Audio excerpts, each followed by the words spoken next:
Bonsoir à tous. Aujourd'hui, nous lisons ensemble un morceau de Jane Eyre, le livre de Charlotte Brontë. Vous pouvez retrouver en barre d'informations et en commentaire épinglé la lecture des autres parties que j'ai faites, du début que j'ai faites pour vous. Alors je me rappelle plus très bien où est-ce que j'en suis, mais il me semble que j'en suis par là. Donc je vais relire, tant pis, ici. Que signifie tout ceci? Demanda une voix impérieuse, et Madame Reed arriva par le corridor. Son bonnet était soulevé par le vent, et sa démarche précipitée agitait violemment sa robe. Bessie et Abbott, je sais pas. J'avais donné ordre de laisser Jane dans la chambre jusqu'au moment où je viendrais la chercher moi-même. Mademoiselle Jane criait si fort, hasarda Bessie. Laissez-la, répondit-on. Allons, enfant, lâchez la main de Bessie. Soyez certaine que vous ne réussirez pas par de tels moyens. Je déteste l'hypocrisie, particulièrement chez les enfants, et il est de mon devoir de vous prouver que vous n'obtiendrez pas de votre ruse ce que vous attendiez. Vous resterez ici 1 heure de plus, et ce n'est qu'à condition d'une soumission et d'une tranquillité parfaite que vous recouvrerez votre liberté. Oh, ma tante, ayez pitié de moi. Pardonnez-moi, je ne puis plus ouvrir tout ceci. Punissez-moi d'une autre manière. Je vais mourir ici. Taisez-vous, votre violence me fait horreur. Et sans doute elle le pensait. À ses yeux, j'étais une comédienne précoce. Elle me regardait sincèrement, comme un être chez lequel se trouvaient mélangées des passions emportées, un esprit bas et une hypocrisie dangereuse. Bessie et Abbott s'étaient retirés. Madame Reed, impatientée de mes terreurs et de mes sanglots, me repoussa brusquement dans la chambre et me renferma sans me dire un seul mot. Je l'entendis partir. Je suppose que j'eus alors une sorte d'évanouissement, car je n'ai pas conscience de ce qui suivit. Chapitre 3. Dès que la sensation se réveilla en moi, il me sembla que je sortais d'un effrayant cauchemar, et que je voyais devant mes yeux une lueur rougeâtre rayée de barres noires et épaisses. J'entendis des voix qui parlaient bas et que couvrait le murmure du vent ou de l'eau. L'agitation, l'incertitude et par-dessus tout, un sentiment de terreur avaient jeté la confusion dans mes facultés. Au bout de peu de temps, je sentis quelqu'un s'approcher de moi, me soulever et me placer dans une position commode. Personne ne m'avait jamais traité avec autant de sollicitude. Ma tête était appuyée contre un oreiller ou posée sur un bras. Je me trouvais à mon aise. 5 minutes après, le nuage était dissipé. Je m'aperçus que j'étais caché dans mon lit et que la lueur rougeâtre venait du feu. La nuit était tombée. Une chandelle brûlait sur la table. Bessie, debout au pied du lit, tenait dans sa main un vase plein d'eau, et un monsieur, assis sur une chaise près de mon oreiller, se penchait vers moi. J'éprouvais un inexprimable soulagement, une douce conviction que j'étais protégée, lorsque je m'aperçus qu'il y avait un inconnu dans la chambre, un étranger qui n'habitait pas le château de Gateshead et qui n'appartenait pas à la famille de Madame Reed. Détournant mon regard de Bessie, quoique sa présence fût pour moi bien moins gênante que ne l'aurait été, par exemple, celle de Mademoiselle Abbott, j'examinai la figure de l'étranger. Je le reconnus. C'était Monsieur Lloyd, le pharmacien. Madame Reed l'appelait quelquefois quand les domestiques se trouvaient indisposés. Pour elle et pour ses enfants, elle avait recours à un médecin. Qui suis-je? demanda M. Lloyd. Je prononçai son nom en lui tendant la main. Il la prit et me dit avec un sourire: tout ira bien dans peu de temps.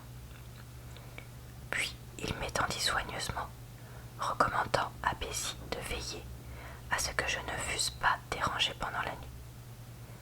Après avoir donné quelques indications et déclaré qu'il reviendrait le jour suivant, il partit, à mon grand regret.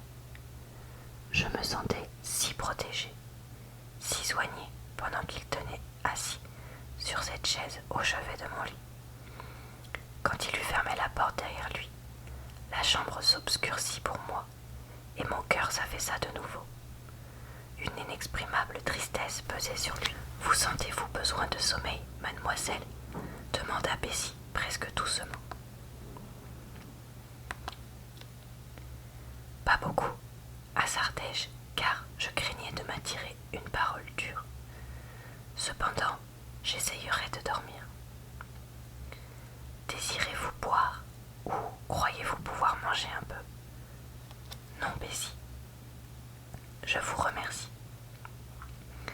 Alors, je vais aller me coucher, car il est minuit passé.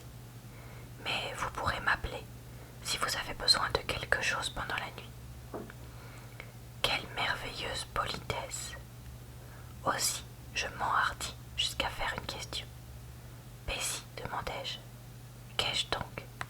Suis-je malade? » Je suppose qu'à force de pleurer, vous vous serez évanouie dans la chambre rouge. Bessie passa dans la pièce voisine qui était destinée aux domestiques et je l'entendis dire: Sarah, venez dormir avec moi dans la chambre des enfants. Je ne voudrais pour rien au monde rester seule la nuit avec cette pauvre petite, si elle allait mourir. L'accès qu'elle a eu est si étrange. Elle aura probablement vu quelque chose. Madame est aussi par trop dure. Bizarre. Sarah revint avec Bessie. Elles se mirent toutes les deux au lit. Je les entendis parler bas une demi-heure avant de s'endormir. Je saisis quelques mots de leur conversation et j'en pus deviner le sujet. Une forme tout habillée de blanc passa devant elle et disparut. Un grand chien noir était derrière lui. 3 violents coups à la porte de la chambre. Une lumière dans le cimetière, juste au-dessus de son tombeau. À la fin, toutes les deux s'endormirent. Le feu et la chandelle continuaient à brûler. Je passais la nuit dans une veille craintive. Mes oreilles, mes yeux, mon esprit étaient tendus par la frayeur, une de ces frayeurs que les enfants seuls peuvent éprouver. Aucune maladie longue ou sérieuse ne suivit cet épisode de la chambre rouge. Cependant, mes nerfs en reçurent une secousse dont je me ressens encore aujourd'hui. Oui, Madame Reed, grâce à vous j'ai supporté les douloureuses angoisses de plus d'une souffrance mentale. Mais je dois vous pardonner, car vous ne saviez pas ce que vous faisiez. Vous croyiez seulement déraciner mes mauvais penchants, alors que vous brisiez les cordes de mon cœur. Le jour suivant, vers midi, j'étais levée, habillée, et, après m'être enveloppée dans un châle, je m'étais assise près du foyer. Je me sentais faible et brisée, mais ma plus grande souffrance provenait d'un inexprimable abattement qui m'arrachait des pleurs secrets. À peine avais-je essuyé une larme de mes yeux qu'une autre la suivait, et pourtant j'aurais dû être heureuse, car personne dans la famille Reed n'était là. Tous les enfants étaient sortis dans la voiture avec leur mère. Abo elle-même cousait dans une autre chambre, et Bessie, qui allait et venait pour mettre des tiroirs en ordre, m'adressait de temps à autre une parole d'une douceur inaccoutumée. J'aurais dû me croire au paradis, habituée comme je l'étais à une vie d'un d'incessants reproches, d'efforts méconnus. Mais mes nerfs avaient été tellement ébranlés que le calme n'avait plus pouvoir de les apaiser, et que le plaisir n'excitait plus en eux aucune sensation agréable. Bessie descendit dans la cuisine et m'apporta une petite tarte sur une assiette de porcelaine de Chine, où l'on voyait des oiseaux de paradis posés sur une guirlande de boutons roses. Cette assiette avait longtemps excité chez moi une admiration enthousiaste. J'avais souvent demandé qu'on me permît de la tenir dans mes mains et de l'examiner de plus près. Mais jusque-là, j'avais été jugé indigne d'une telle faveur. Et maintenant, cette précieuse porcelaine était placée sur mes genoux, et on m'engageait amicalement à manger la délicate pâtisserie qu'elle contenait. Faveur inutile, venant trop tard, comme presque toutes les faveurs longtemps désirées et souvent refusées. Je ne pus pas manger la tarte. Le plumage des oiseaux et les teintes des fleurs me semblèrent flétris. Je mis de côté l'assiette et le gâteau. Bessie me demanda si je voulais un livre. Ce mot vint me frapper comme un rapide aiguillon. Je lui demandai de m'apporter Le Voyage de Gulliver. Ce volume, je l'avais lu et relu, toujours avec un nouveau plaisir. Je prenais ces récits pour des faits véritables, et j'y trouvais un intérêt plus profond que dans les contes de fées. Car, après avoir vainement cherché les elfes parmi les feuilles, les clochettes, les mousses, les lierres, qui recouvraient les vieux murs, mon esprit s'était enfin résigné à la triste pensée qu'elles avaient abandonné la terre d'Angleterre pour se réfugier dans quelque pays où les bois étaient plus incultes, plus épais et où les hommes avaient plus besoin d'elles, tandis que le Lilliput et le Brobdingnag étaient placés par moi dans quelque coin de la terre. Je ne doutais pas qu'un jour viendrait où, pouvant faire un long voyage, je verrais de mes propres yeux les petits champs, les petites maisons, les petits arbres de ce petit peuple, les vaches, les brebis, les oiseaux, de l'un des royaumes où les hautes forêts, les énormes chiens, les monstrueux chats, les hommes immenses de l'autre empire. Cependant, quand ce volume chéri fut placé dans mes mains, quand je me mis à le feuilleter page par page, cherchant dans ces merveilleuses gravures le charme que j'y avais toujours trouvé, tout m'apparut sombre et nu. Les géants n'étaient plus que des grands spectres décharnés, les pygmées des lutins redoutables et malfaisants, Gulliver, un voyageur désespéré, errant dans des régions terribles et dangereuses. Je fermai le livre, que je n'osais plus continuer, et je le plaçai sur la table, à côté de cette tarte que je n'avais pas goûtée. Bessie avait fini de nettoyer et d'arranger la chambre, et après s'être lavé les mains, elle ouvrit un tiroir rempli de brillantes étoffes de soie et commença un chapeau neuf pour la poupée de Georgienne. Elle chantait en cousant. Il y a bien longtemps, alors que notre vie était semblable à celle des bohémiens. Jadis, j'avais souvent entendu ce chant. Il me rendait toujours joyeuse, car Bessie avait une douce voix, du moins elle me semblait telle. Mais en ce moment, bien que sa voix fût toujours aussi douce, je trouvais à ses accents une indéfinissable tristesse. Quelquefois, préoccupée par son travail, elle chantait le refrain très bas, et ces mots, il y a bien longtemps, arrivaient toujours comme la plus triste cadence d'un hymne funèbre. Elle passa à une autre ballade. Celle-ci pieds sont meurtris, mes membres sont là, le chemin est long, la montagne est sauvage. Bientôt, le triste crépuscule que la lune n'éclairera pas de ses rayons, répandra son obscurité sur le sentier du pauvre orphelin. Pourquoi m'ont-ils envoyé si seul et si loin, là où s'étendent les marécages, là où sont amoncelés les sombres rochers? Le cœur de l'homme est dur, et les bons anges veillent seuls sur les pas du pauvre orphelin. Cependant, la brise du soir souffle doucement, le ciel est en nuages, et les brillantes étoiles répandent leurs purs rayons. Dieu, dans sa bonté, accorde protection, soutien et espoir au pauvre orphelin.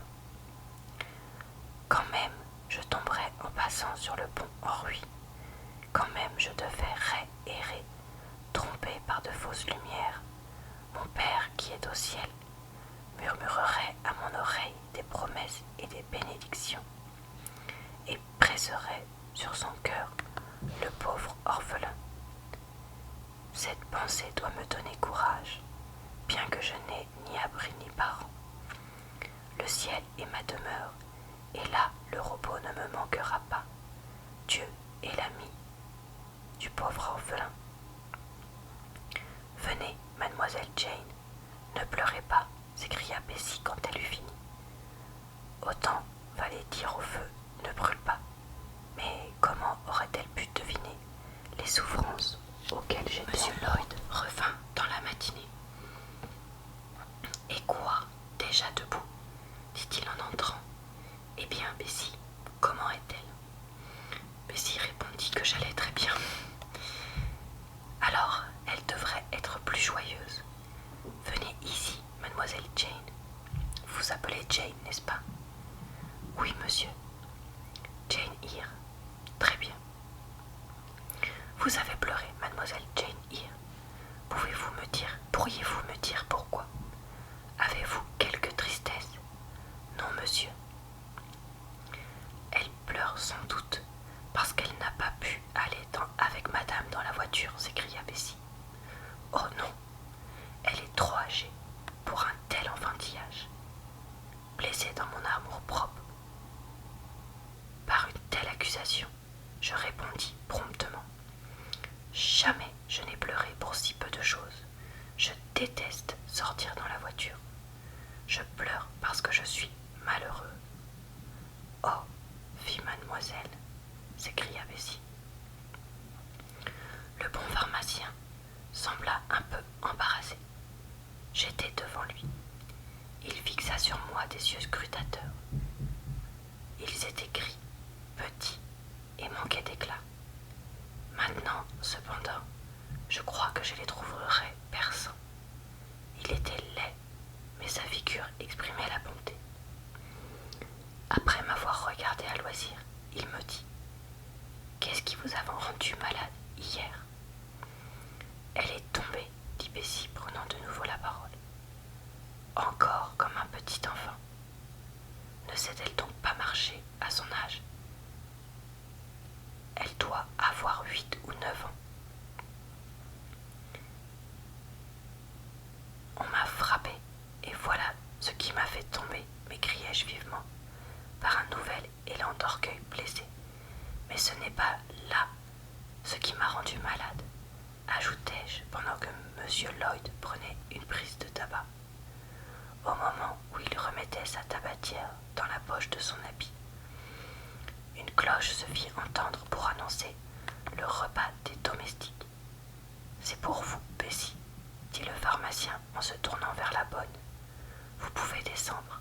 Je vais lire quelque chose à mademoiselle Jane jusqu'au moment où vous reviendrez. » Bessie eût préféré rester, mais elle fut obligée de sortir parce qu'elle savait que l'exactitude était un devoir qu'on ne pouvait enfreindre au château de Gateshead. « Si ce n'est pas la chute qui vous a rendu malade, qu'est-ce donc ?» continua M. Lloyd quand Bessie fut partie. « On m'a enfermée seule dans la chambre rouge, et quand vient la nuit, elle est hantée par par un revenant. Je vis M. Lloyd sourire et froncer le sourcil. Un revenant, dit-il. Eh bien, après tout, vous n'êtes qu'une enfant, puisque vous avez peur des ombres. Oui, continuai-je, je suis effrayé de l'ombre de M. Ri. Ni Bessie, ni personne n'entre le soir dans cette chambre, quand on peut faire autrement. Et c'était cruel de m'enfermer seule, sans lumière. Si cruel que je ne crois pas pouvoir l'oublier jamais. Quelle folie! Et c'est là ce qui vous a rendue si malheureuse. Avez-vous peur maintenant, au milieu du jour? Non, mais la nuit reviendra avant peu. Et d'ailleurs, je suis malheureuse pour d'autres raisons. Quelles autres raisons? Dites-moi quelques-unes. Combien j'aurais désiré pouvoir répondre entièrement à cette question. Mais combien c'était difficile pour moi. Les enfants sentent, mais n'analysent pas leurs sensations. Et s'ils parviennent à faire cette analyse dans leurs pensées, ils ne peuvent pas la traduire par des paroles. Craignant cependant de perdre cette première et peut-être unique occasion d'adoucir ma tristesse en l'épanchant, je fis, après un instant de trouble, cette réponse courte mais vraie. D'abord, je n'ai ni père ni mère, ni frère ni sœur. Mais vous avez une tante et des cousins qui sont bons pour vous. Je m'arrêtai encore un instant, puis je répondis simplement.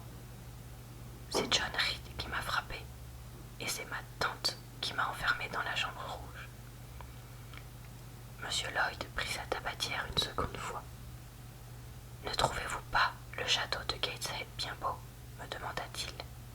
N'êtes-vous pas bien reconnaissante de pouvoir demeurer dans une telle habitation? Ce n'est pas ma maison, monsieur, et mademoiselle Abbot dit que j'ai moins de droits ici qu'une servante. Bah, vous n'êtes pas assez simple pour avoir envie de quitter une si belle demeure.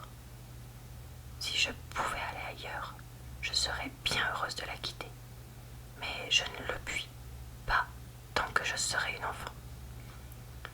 Peut-être, qui sait, avez-vous d'autres parents que madame Reed? Je ne pense pas, monsieur. Aucun du côté de votre père? Je ne sais pas. Je l'ai demandé une fois à ma tante Reed. Elle m'a dit que je pouvais avoir quelques pauvres parents du nom d'Ir, mais elle n'en savait rien. Si vous en aviez, aimeriez-vous aller avec eux? Je réfléchis. La pauvreté semble douloureuse. Aux hommes, encore plus aux enfants. Ils ne se font pas idée de ce qu'est une pauvreté industrielle, active et honorable. Le mot ne leur rappelle que des vêtements en lambeaux, le manque de nourriture, le foyer sans flamme et les rudes maisonniers. Non, les rudes manières et les vices dégradants. Non, répondis-je, je ne voudrais pas appartenir à des pauvres. Pas même s'ils étaient bons pour vous. Je secouai la tête. Je ne pouvais pas comprendre comment des pauvres auraient été bons. Et puis, apprendre à parler comme eux, adopter leurs manières, ne point recevoir d'éducation, grandir comme ces malheureuses femmes que je voyais quelquefois, nourrir leurs enfants ou laver leurs vêtements à la porte des fermes du village. Non, je n'étais pas assez héroïque pour accepter l'abjection en échange de la liberté. Mais vos parents sont-ils donc si pauvres? Sont-ce des ouvriers? Je ne puis le dire. Ma tante prétend que, si j'en ai, ils doivent appartenir à la race des mendiants, et je ne voudrais pas aller mendier. Aimeriez-vous à aller en pension? Je réfléchis de nouveau. Je savais à peine ce qu'était une pension. Bessie m'en avait parlé comme d'une maison où les jeunes filles étaient assises sur des bancs de bois devant une grande table et où on exigeait d'elles de la douceur et de l'exactitude. John Reed détestait sa pension et raillait ses maîtres, mais les coups de John ne pouvaient te servir de règle aux miens. Si les détails que m'avait donnés Bessie, détails qui lui avaient été fournis par les jeunes filles d'une maison où elle avait servi avant de venir à Gateshead, étaient un petit peu effrayants. D'un autre côté, je trouvais bien de l'attrait dans les talents acquis par ces mêmes jeunes filles. Bessie me vantait les beaux paysages, les jolies fleurs exécutées par elle. Puis, elle savait chanter des romances, jouer des pièces, traduire des livres français. En écoutant Bessie, mon esprit avait été frappé et je sentais l'émulation s'éveiller en moi. D'ailleurs, la pension amènerait un complet changement dans ma vie, remplirait une longue journée, m'éloignerait des habitants du château, serait enfin le commencement d'une nouvelle existence. Que j'aimerais à aller en pension, répondis-je sans plus d'hésitation. Voilà, c'est tout pour aujourd'hui. J'espère que ça vous a plu. Je vous retrouve la semaine prochaine pour la suite de la lecture de ce roman.